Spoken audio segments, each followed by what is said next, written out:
Hello friends, यहाँ से एक प्रश्न दिया गया है। दो संख्याओं के वर्गों का योग 250 है। दो संख्याओं के वर्गों का योग 250 है तथा वर्गों का अंतर 88 है। वर्गों का अंतर क्या है? 88 है। वे संख्याएं ज्ञात कीजिए। तो यहाँ से दो संख्याएं हैं, तो यहाँ से हम मान लेंगे, माना पहली संख्या x, माना पहली संख्या बराबर x।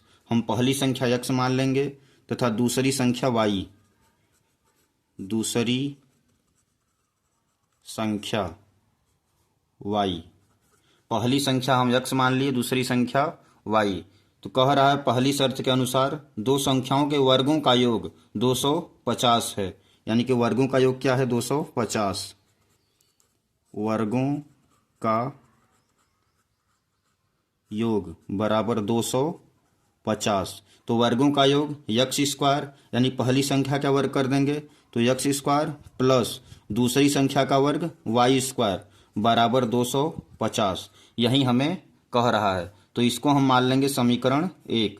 यानी कि समीकरण 1 प्राप्त हो गया हमारा, x square plus y square बराबर 250। फिर यहाँ से हमें आगे कह रहा है वर्गों का अंतर 88 है। अंतर मीन्स घटाना। तो यहाँ से हम वर्गों का अंतर 88 है, तो यहाँ से हम लिखेंगे वर्गों का अंतर जो क्या है? 88 है। तो यहाँ से वर्गों का अंतर 88। तो वर्गों का अंतर पहले संख्या का वर्ग करेंगे तो एक्स स्क्वायर माइनस अंतर कहता है तो माइनस कर देते हैं। फिर दूसरी संख्या क्या है? वाई, तो हो जाएगा वाई स्क्वायर बराबर 88। इसको हम मान लेंगे समीकरण 2। यहाँ से हमें दो समीकरण प्राप्त हो गए। X square plus y square बराबर 250, x square minus y square बराबर 88। फिर यहाँ से हम देख रहे हैं वाई स्क्वायर, यानी कि प्लस है एक माइनस है। तो यहाँ से हम समीकरण 1 और समीकरण 2 को जोड़ देंगे तो यहाँ से हमें x का मान प्राप्त हो जाएगा। तो यहाँ से हम लिखते हैं समीकरण 1 और समीकरण 2 को जोड़ने पर समीकरण 1 तथा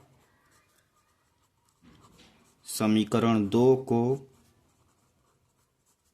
जोड़ने पर तो जोड़ेंगे तो यहाँ से हो जाएगा x square plus y square बराबर 250। फिर यहाँ से आगे हो जाएगा हमारा x square minus y square बराबर 88। तो यहाँ से जोड़ देंगे तो यहाँ से हो जाएगा हमारा प्लस, यहाँ पे माइनस ही रहेगा।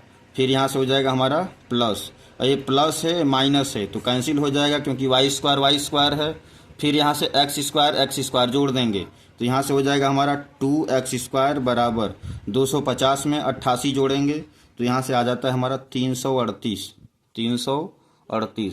फिर यहाँ से एक्स स्क्वायर बराबर हो जाएगा 338 बटे 2 से हम भाग दे देंगे तो यहाँ से हो जाएगा हमारा 2 1 का 2, यहाँ बचा 1, हो जाएगा 13, 2 6 12, 1 बचेगा, हो जाएगा 18, 2 9 18, यानी कि आ गया हमारा 169।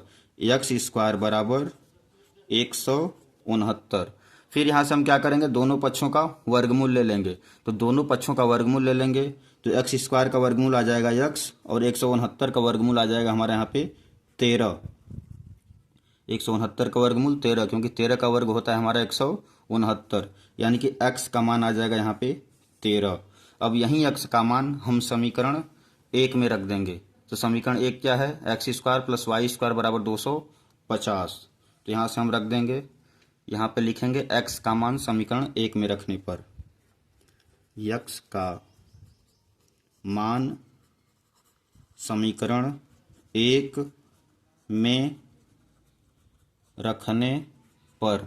तो समीकरण 1 क्या है हमारा? यहाँ पे x square plus y square बराबर 250। तो यहाँ से हो जाएगा हमारा x square plus y square बराबर 250। तो एक्स स्क्वायर की जगह पे क्या रख देंगे? एक्स की जगह पे 13, तो यहाँ से हो जाएगा हमारा 13 का वर्ग प्लस वाई स्क्वायर बराबर 250।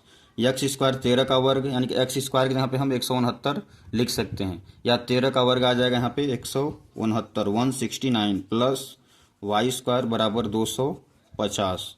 फिर यहाँ से 169 को हम पक्षांतर कर देंगे तो यहाँ से हो जाएगा हमारा वाई स्क्वायर बराबर 250 माइनस 169। फिर 250 में से 169 घटाएंगे तो यहाँ से आता है 81, यानी कि यहाँ से हो जाएगा वाई स्क्वायर बराबर 81। तो यहाँ से हम दोनों पक्षों का वर्गमूल ले लेंगे तो वाई स्क्वायर का वर्गमूल हो जाएगा वाई, और 81 का वर्गमूल आता है हमारे यहाँ पे 9, यानी कि वाई का मान आ जाएगा यहाँ पे 9। तो यहीं हमारे दो संख्या हो जाएगी, x बराबर 13 और y बराबर 9। यहीं क्या हो जाएगा इसका आंसर। वीडियो अच्छा लगा हो चैनल को लाइक सब्सक्राइब एंड शेयर करें। ओके।